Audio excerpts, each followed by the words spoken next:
जयाभाऊंचा संकल्प आहे की परत निवडणूक लढवायची हिम्मत यांची झाली नाही पाहिजे विधान परिषदेची, अशा पद्धतीची वेळ या मोहिते पाटलावर आणायचा संकल्प या जिल्ह्यातल्या सगळ्या नेत्यांनी केलाय। मला सगळ्याला मिळून या ठिकाणी देवाभाऊंचा हक्काचा माणूस या जिल्ह्यामध्ये जर कोण असेल तर ते राजाभाऊ आहेत आणि राजाभाऊंना आपल्याला विधान परिषदेवरती मोठ्या मताधिक्याने मोहिते पाटलाचा पराभव करून मोठ्या मताधिक्याने विधान परिषदेवर पाठवायचंय। आणि जयाभाऊंचा संकल्प आहे की परत निवडणूक लढवायची हिम्मत यांची झाली नाही पाहिजे विधान परिषदेची, अशा पद्धतीची वेळ या मोहिते पाटलावर आणायचा संकल्प या जिल्ह्यातल्या सगळ्या नेत्यांनी केलाय।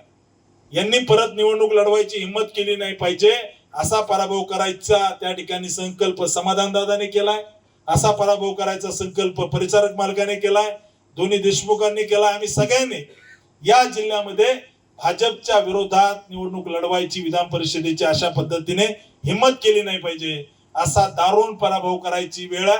आणि मी विश्वासाने सांगतो की आपला विजय झालेला आहे, त्याच्यामुळे भाऊ आम्हाला सत्काराची तुमची वेळ द्या। अकलूजच्या विजय चौकात इतका मोठा जल्लोष करू की परत त्या ठिकाणी निवडणूक लढवायची यांची हिम्मत झाली नाही पाहिजे। हे